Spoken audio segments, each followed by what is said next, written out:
Welcome to Strong and Steady, where we talk about building strength, supporting your health, and choosing sustainable wellness for women in every season of life. And I'm Brittany. I'm here with my co-host, Jessica. She's a mom of 4 littles with such a grounded, realistic approach to balance for low-tox living. She helps busy moms build healthy habits that actually work in real life without perfection or overwhelm. And I'm Jessica, here with Brittany, a woman's health and fitness coach who specializes in elite aging. She helps women build strong bones and muscles so they can live their whole lives to the fullest with confidence, strength, and independence. And together, we have over 2 decades specializing in the health and fitness industry. So whether you're in the thick of young motherhood or focused on staying strong for the long run, we are so glad you're here. Hey y'all, it's Brittany, and I am super excited for y'all to hear about this. So to be honest, it's actually kind of life-changing for you young moms along with me, and I am so excited to actually be learning alongside with y'all about this because Jessica is the GOAT when it comes to potty training. She, like I said, she's a mom of 4 littles, and she has done this. And she's going to continue to do this with her littlest also. So Jessica, tell us all the things. Yeah, I'm so excited. I'm one of the weird ones. Like, potty training excites me. I know some of my friends are listening to this. They're going, yep, Jessica's, of course, she's talking about potty training. But before we jump into that really quick, I want to touch on like diapers and wipes because I know there are so many options out there. And you know, especially as a new mom, I was like, yeah, sure, just get me whatever. But now just kind of knowing a little more, knowing the low tox side. So I just want to touch on that real quick too. And again, like whatever you choose, you know, you choose what's best for your family. This is just kind of information, food for thought. But with diapers, one thing I've learned is a lot of them actually have plastic in them. And I don't know about you, but I think of wearing plastic underwear and it sounds really uncomfortable. But yeah, a lot of them have like plastics in them, petroleum based, bleach and chlorine in them, just like things that when I think about putting on myself, I'm kind of like, that does not sound comfortable. That sounds very irritating.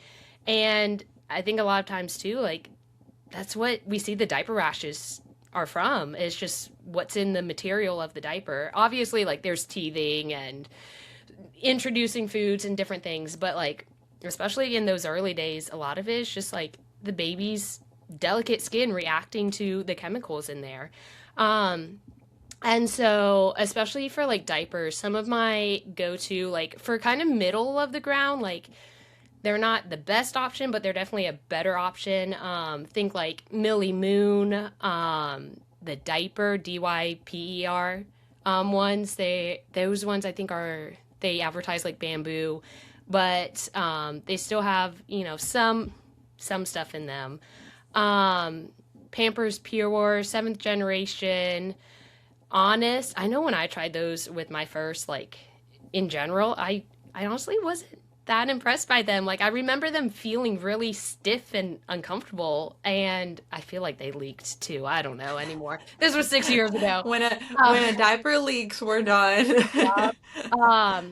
But same, like I look back at him, like Pampers did not work for him. Huggies and Loves like did, but they still gave him some rashes. But again, those are kind of like the just stay away from them. Pretty much if you've heard of it growing up, stay away from it. Well, even Brooke, she reacted horribly with Pampers. Mm-hmm. And, you know, everybody was like, oh, just do Pampers. Like, you think that's the recommended brand.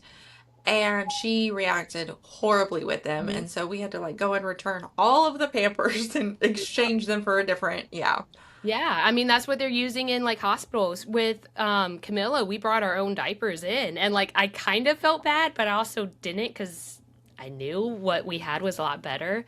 And Jackson, and you know, there's always cloth diaper. And I know a lot of people hear cloth diaper and they're like, oh, it's horrible. It's so hard. Like, you're scared from it. I know when I mentioned wanting to do cloth diaper, everyone was like, you're going to hate it. And a lot of them had kind of the old school mindset of cloth diapers with like the pins. Like, no, like cloth diapers are They're a lot better nowadays. Like it's pretty much like a regular diaper, just some extra wash. And so with Jackson, we had to switch to cloth diaper during the day because he was getting such bad rashes, and the cloth cleared it up because there wasn't a whole bunch of chemicals in it. But now, 4 kids in, I'm like, just give me the disposable. So kind of our go-to now is the Pura Healthy Baby. That's probably my favorite one. And then Kudos is our other one. And there's more than that, but those are kind of my top three we go to. And then same for wipes, like a lot of wipes, they'll even have fragrances in it. And like we've talked about fragrances before, but why are we putting fragrances on such delicate areas for babies? So you definitely want ones that are fragrance free, the PEGs and PPGs, and then I can't say this, but nope, can't say it. PHEN da da da da da. That's one of those that it's like approved in like small doses of it, but when you're having repeat exposure, like that builds up. And so wanting to stay away from that. So kind of the wipes we do like the Millie Moon ones. Those are usually the ones I go to first. Kudos, the Honest Company, and Attitude and Pura. Those are usually like good options. And as always, like I'm saying this, but you always want to double check. Like they change formulas all the time, which is not fun. But yeah, so that's my quick little spiel on diapers and wipes, and just kind of like I said, for your information in case anyone's wanting to look more into it. But now the fun potty training. Yeah, so you told me that you can technically potty train by what, 9 months? 7 months sometimes? Even sooner. So let me start first. There's like two ways that kind of everything falls into for potty training. Neither one is right, neither one is wrong. You choose what is best for your family. And so as I'm talking, like that's what I want you to keep in mind. Just because I'm saying I like this way, this is the way I suggest, like that does not mean it's going to be what fits for every family. You have to choose what's best for you. So there's kind of the first way that I see it as you wait till the kid's ready. You wait till they're usually older, usually 2, 3, sometimes older. And you wait. Kid says, I'm ready, I'm done with diapers. You start working on potty training. Again, totally fine. If that's the way you do it, that's totally fine. Then there's also, you can start really whenever. I've even heard of people starting from like day one birth. For me, that's not happening. Like I'm not with it enough for that. But so those are kind of the two categories. You start when kid's ready, or you start when you are ready.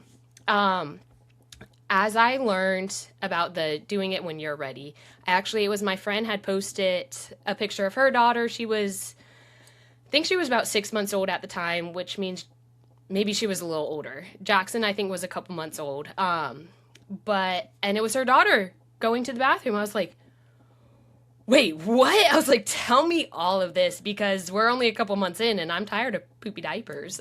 Jackson was the one where he would poop. You'd wait a moment, he'd poop again. You're like, okay, let me change him. And while you're changing him, he would poop 2 more times. And I'm like, I remember there were times like we were just holding the legs up. We're like, help, because we've already gone through half a pack of wipes and he's still going.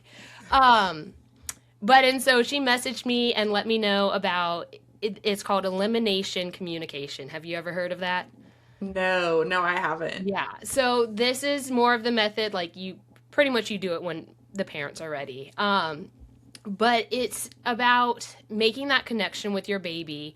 You are looking for the signs they give off that they need to go to the bathroom. And what I learned was babies actually from birth, they give signs that they need to go to the bathroom. We're just not trained to look at them. Like we're trained to watch for them crying because they're hungry, they're tired, their diaper is wet. But we don't always look for the sign of, oh, they're crying because they need to go to the bathroom and they don't want to go on themselves. Like that's not, your instinct is not to use the bathroom on yourself as adults, but it's also as babies. But over time, we train them to do that in the diaper. And so you're looking for those signs. The other thing I learned that like really interests me was that back in the 1950s, it was like 90% of kids were potty trained by 18 months old. Yeah. That's awesome. 90% by 18 months. And I was like, well, wait a second. Our kids have not got stupider. Like, I'm sorry, they haven't. And so this is something that, oh, I got a Charlie horse. This is not something that, like, you know, kids are still capable of it, but it's just, it falls more on the parents. And again, that goes to, like, you choose your hard. My friend said that once. I was like, that makes so much sense. Like, what's harder for your family? Is it potty training early, or is it, you know, you waiting and doing it later? And so I was going to say something else with that, but I don't know what. That's what I was going to say. In the 1950s, I also learned that's when disposable diapers started becoming a thing and a bigger thing. And so it was the company saying, oh, hey, wait till your kid's ready. Because if you wait till your kid's ready, then they're going to be in diapers longer, then we're going to get more money. And I was like, oh, I don't want to pay you. Like, I'd rather have that money. So yeah, those are kind of the two groups, like wait till the kid's ready or do it when you're ready. Again, neither one's right, neither one's wrong. It's what is best for you and your family. So how does this elimination process, let's say that they are crying, but it's not necessarily that, oh, hey, they have to go to the bathroom. But when they are crying, or are there signals that you like teach them to give you so that way you know, oh, they need to go to the bathroom, let me take them? Yeah. So for me, we started with Jackson. He's the one I probably did best with just because it was COVID. He was my only kid. I had nothing else to do. And so with him, potty train him, right? Why not? Like, I love watching TV. I got tired of watching TV, so that said a lot. But for him, I tried it a little bit around 4 months, but then I was kind of like, no, this isn't working. But some things they say you can do is like naked time. And so you leave their diaper off and you just kind of watch them. You see, like, for some kids, they may just kind of stop and freeze and start peeing. And so, you know, like, okay, that's his sign. They may kind of do that, like stare off in the distance. They may cry when they're doing it. You know, you just kind of watch for their signals. That's definitely easier to do when they're not mobile yet. And the other one, so with Jackson, we started mostly around 6 months or so because that's when he started solid food and I knew his poop was going to change. Usually when their poop changes, when they start crying when they're pooping because it's changing. And so, like, that was the easy signal to kind of watch for. And then he was very consistent. He was always like after lunch, before a nap. So after lunch, a little bit before nap, I'd sit him on the toilet. And because he was able to sit up himself at that point. You can do it before. There's like ways you can hold the baby over the toilet. You can get like a little top hat toilet. And kind of do it that way. But he was at the point he was able to sit up. Obviously, I wasn't going to like walk away because while he could sit up, like he was only 6 months old. So like still staying close. We'd read books and he would poop on the toilet and then we'd change him and go to bed. And so that's like how we did it for him. The other ones, my other three,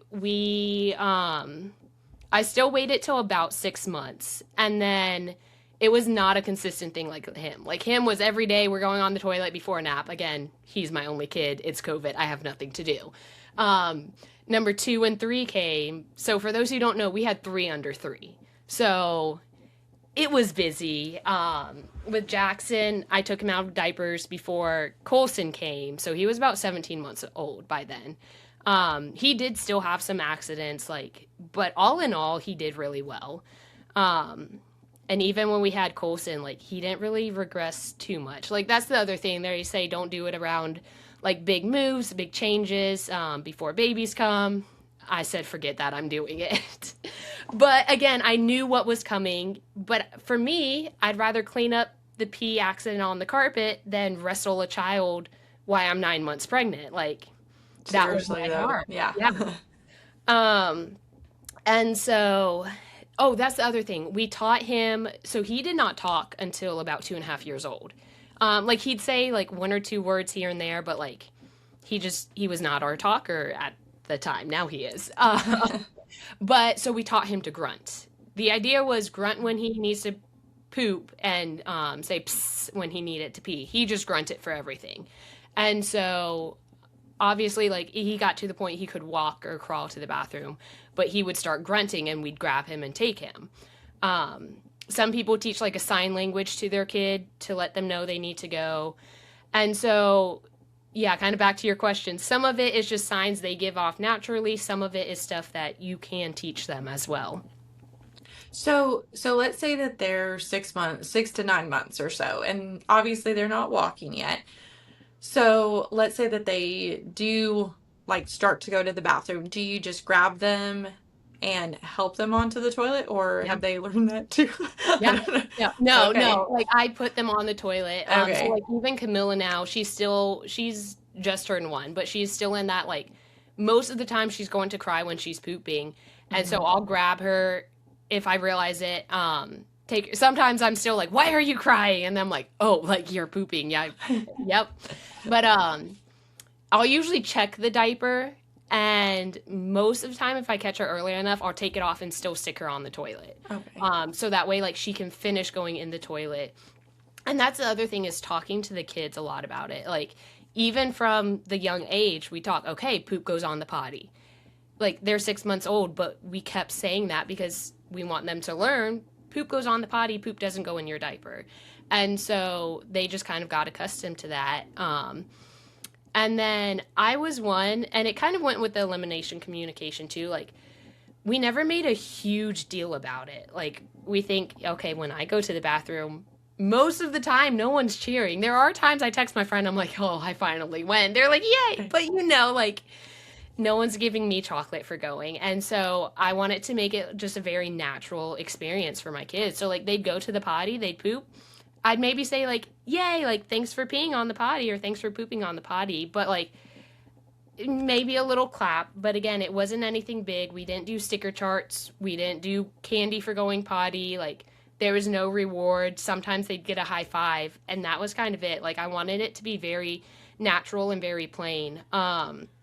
Because, like, I didn't want to have to do that transition too. Like, okay, you're getting rewards for going potty, but eventually that has to stop. And so for us, it was just something we never started. That way we didn't have to transition. And the That's other good. thing, yeah, the other one was we used the big potty. Like, I got one of the little potty seat reducers and put it on and taught them to use the big potty, because I see, like, a lot of kids as they get older, they get that fear of the toilet. They get the fear of the toilet. They get the fear of the flushing. And so even as a baby, I would hold them, like, they'd go, I'd pick them up, I'd show them, and I say, thanks for peeing in the potty, thanks for pooping in the potty, or like, oh, look, there's your pee and poop, it's in the potty, say bye, and I'd flush it while they were, like, in the bathroom while they were watching. That way they could get used to it as well. No, that's good, because I mean, so many kids are scared of it now. Mhm. And it's like, it's okay, it's not going to eat you. It's not a Yeah. monster. Yeah. Yeah. That was the other thing. I did it mostly as we had more kids, just because, like I said, we had 3 under 3. I couldn't always get up and get them to the toilet fast enough. And so with our middle 2, I did use the little potty more often, kind of carrying it around room to room. And if I was able to catch them and get them to the big potty, like, that was my first kind of option. But if we weren't, or if I was breastfeeding one, just kind of pull the pants down, stick them on the toilet. And then that was the other thing too. And, like, I tell friends as well, like, especially as the kids get older, they're like, well, they start going, but if I try to take them, they stop. I say take them, and especially with pee, like, poop is a little harder, but if they're going, like, some kids, you pull their pants down, they stop. So I say don't do it. And also, especially with boys, if you try to pull their pants down while they're peeing, It's not good. not fun. And so I Talking say, about daddy daycare. uh-huh. I I'm like, their pants are already wet. There's already something to clean up. Just sit them on the potty, let them finish going through the clothes. Like, no, it's not ideal, but either way, their pants are wet. So at least let them know that, okay, like, this is happening, but remember, it needs to go in the potty. And that's one other thing with boys. Teach them to point it down. So with Jackson, because we started so young, we just did it for him. And then by the time I realized, like, oh, you should be doing this, making that transition from me doing it to him doing it, it was quite messy. But with Colson, like, also he was a little older when we started. He was probably more like one, a little bit older, but we taught him to do it. And I very rarely did it. And his aim was a lot better and there was a lot less mess because he, from the beginning, was doing it. Whereas Jackson, I think, was just kind of like, oh, I have to do it now, more curious, and just it wasn't as natural in the beginning. So that's definitely something I say if you have a boy, teach them to teach them. Yeah, for sure. So I just want to kind of summarize for the listeners and everything. So you mainly keep your kids in a diaper, and then when they start to go, that's when you take them to the bathroom. Mm-hmm. Um, and then obviously and I love that you put them on the big potty, because that was also going to be my other question. Like, do you suggest the big potty or like those little kid seat Mm-hmm. potties? But that makes a lot of sense to help kids not be so scared of it. Yeah. I never really thought about that. But that makes perfect sense. So, and then also teaching them cues. Now, I guess you could say, like, is it ever too early or too late? I know you kind of touched on that a little bit. Yeah, I mean it's really not. For me and just like my experience, the earlier you can at least start to familiarize them with it, it seems to be a better transition. Like I said, even from about 6 months old, we slowly started. It wasn't a daily thing, but we just started putting them on. Um, and like you were talking about with the cues, again, I was a lot better with it with the older kids. But like anytime I said poop, I would grunt too. So I'm like, oh, you need to go poop on the potty. So it was teaching them to associate it for them to be able to communicate it to us. And then one other thing with the little potty, um, keep one in the car. It definitely is helpful. Keep one in the car. Like there was one day where we went from church. Jackson didn't need to go to the bathroom. They all fell asleep in the car. So when I stopped home to like just grab our lunch and go, they were asleep. I was like, I'm not waking you up. You'll go at the park. Got to the park. The bathroom was locked. I was like, no. So I was like, okay, just pee in the bush. You're a boy, pee in the Yeah. bush. No one's around. He would not do it. I mean, he was 2. I don't think he was 3 yet. And he would not go. And so like, but now when we have it in the car, like they'll all sit down and go in there if needed. I think just having that privacy kind of helps. But we've definitely been caught in emergencies where I'm like, oh, I need the little car potty. Yeah, I was wondering about like how like what you do when you're, let's say, running errands or out and about, and I guess you just take them to the public restroom and stick them on the potty, or Yeah. I mean, it depends on the situation too, like where we are. Usually I just use that one. With the older kids for a little while, I carried around, they make like foldable, potty seat reducers yeah. to keep in the diaper bag. So sometimes I would carry that with us.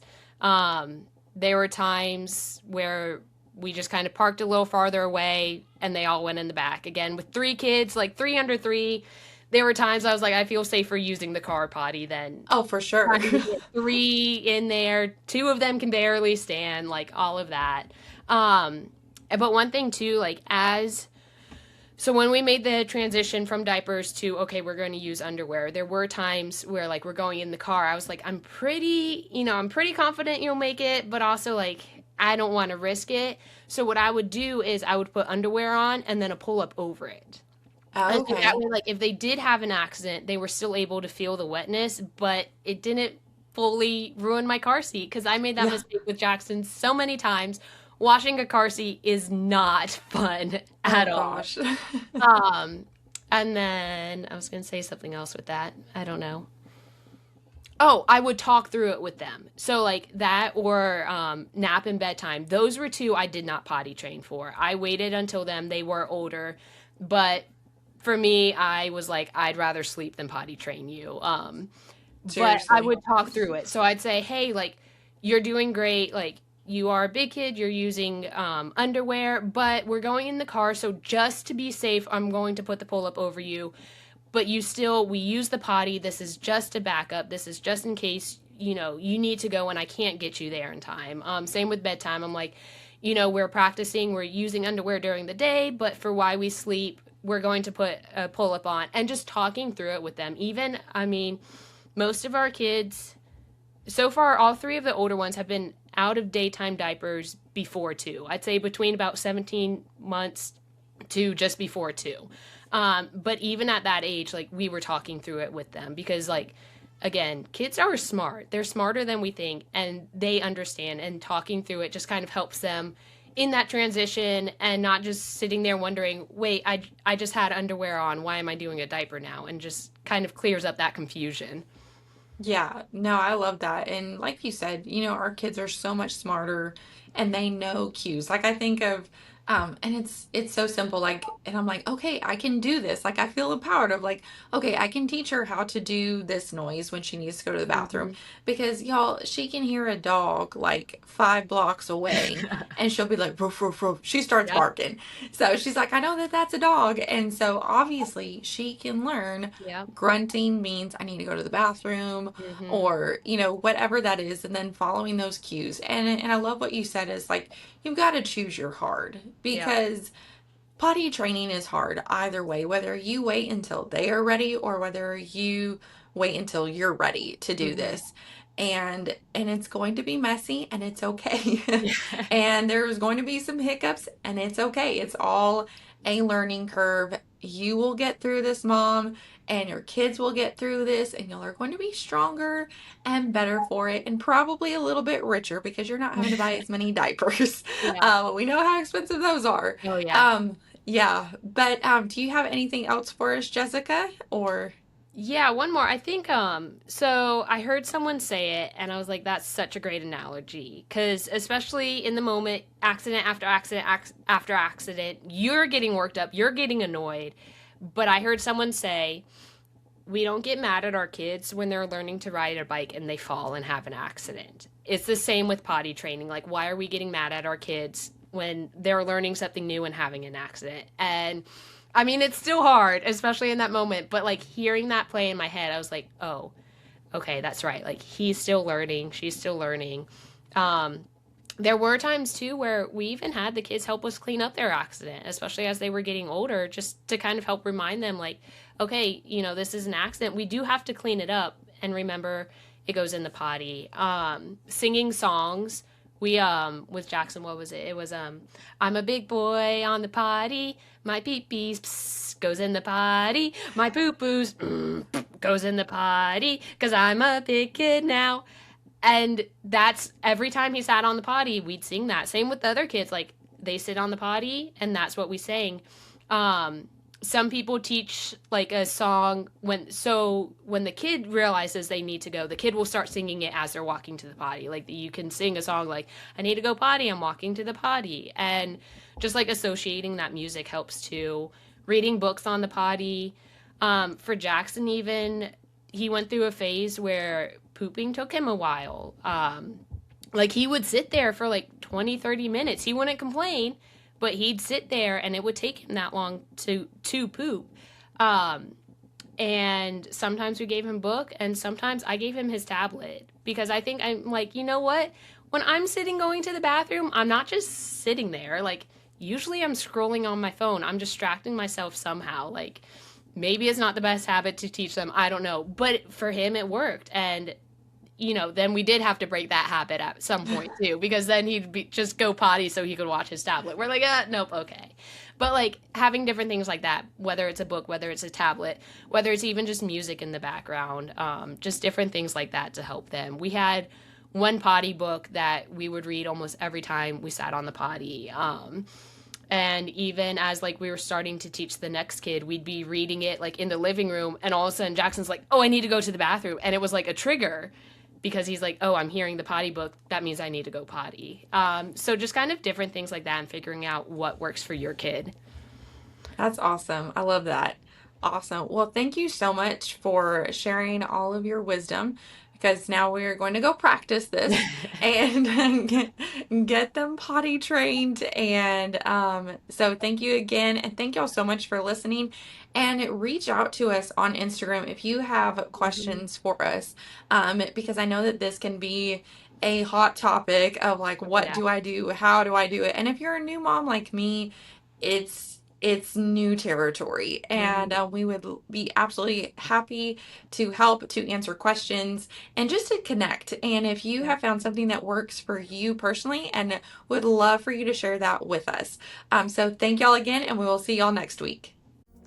Dear God, I pray for everyone who's listening to the show, for all these moms and just in the trenches of potty training or upcoming with potty training. I know it is a tough time and lots of challenges arise. I pray for patience and peace for each mom as they are going through this, and each parent, that you would just bring them a sense of calm and clarity, and just that reminder that their child will be potty trained.